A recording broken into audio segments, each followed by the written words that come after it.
In these walls of fading grandeur, under a ceiling grooved by centuries of silence, I take up my post once more. I, the archivist, count of dust and memory, the lone custodian of a rebellion written not in blood, but in thought. Tonight, among the flicker of candles and the scent of molten wax, I turn my gaze toward a place close to these stones, a place humble, wind-swept, and unassuming, a place known as the Heartland.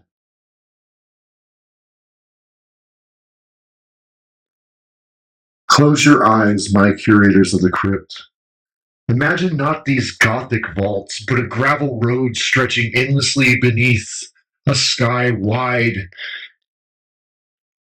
so wide it dwarfs empires. This is my home, Buena Vista County. Out there, the air carries not the musk of old parchment, but the fragrance of black soil, rich, honest, unadorned. To the world, this flyover country is a blank page, a rule afterthought. But I, the archivist, the Cryptkeeper, know that sanctuaries often disguise themselves as simple things. The plains are a cathedral, no less sacred than the vaulted halls of this chateau of mine. Their spires are stalks of corn.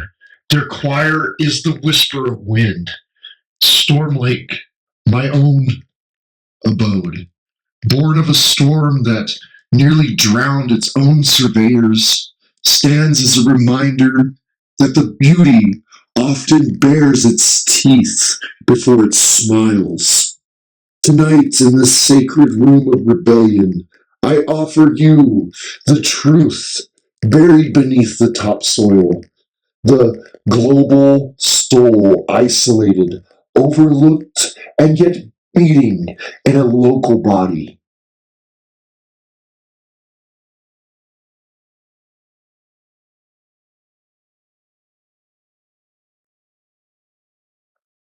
In my solitude, I have observed how power simplifies the world into binaries.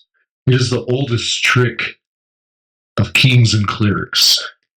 Black and white, us and them, citizen and stranger, a theater of opposites performed for those who fear nuance as a threat. Yet, beyond the vaulted windows of this chateau, in the heartland's amber dusk, truth walks on quieter feet. When the harvest ripens, the land does not interrogate the hands that lift it. It does not demand purity. It demands perseverance. And while politicians decry the dangers of diversity with fangs bared for applause, the fields themselves whisper an older wisdom. Cooperation is survival. Fear, however, fear is the aristocracy's most enduring currency. It is easier to inflame the crowd with tales of an other than to reckon with the mathematics of a shrinking town. A town that would have shrunk 12% had it not been for this so-called other. The archivist has seen this pattern across centuries. The faces changed, but the mechanism does not change. And so the heartland becomes a paradox, working together by necessity while tearing itself apart by design. Let us turn now to the alchemy of industry. There was a time when Storm Lake summoned the world, not by decree, but by opportunity. A century where Progress was shaped by the hands of immigration, by immigrants, laborers, wanderers, the brave and the desperate alike. But the protections those hands earned, protections paid in the sweat and sacrifice, are dissolving like mist on a cathedral stone. In their places rise a new apparition, the bureaucratic ghost. It lurks in legislation crafted to exhaust, intimidate, and unmake those we once welcomed. It transforms officers of the law into wardens of a border that exists only on paper, and it makes essential workers into fugitives. This, my curators, is the cruelty that hides behind the mask of order. We demand the fruits of their labor, but not their right to exist. A house being built where slowly no one holds the key. An archivist recognizes this pattern. It is the architecture of exclusion and an edifice as old as empires. And yet, in spite of the bureaucratic ghost, Storm Lake remains a sanctuary. Perhaps one of the last of its kind, a very unique gem of the Heartland.